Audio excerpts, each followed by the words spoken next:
Guarantee দেওয়া যায় যদি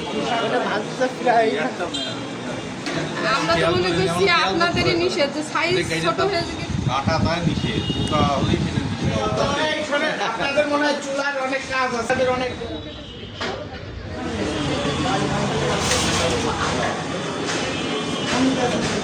এখানে ভোজন বিলাসে আসছি, এনারা ইফতারি সরবরাহ করে। তাই এখানে আমরা যে বেগুনিতে দেখলাম যে বেগুনি পোকা আলা বেগুনও উনি ইফতারিতে ব্যবহৃত করছে, এবং তার মধ্যে আমরা শুধু পোকা আলা না, পোকা সহ বেগুন। তো এই জন্য এনাদেরকে 10,000 টাকার জরিমানা করা হয়েছে এবং এদেরকে বলা হয়েছে যে এই ধরনের কোনো কিছু দিয়ে যেন ইফতারি না করে।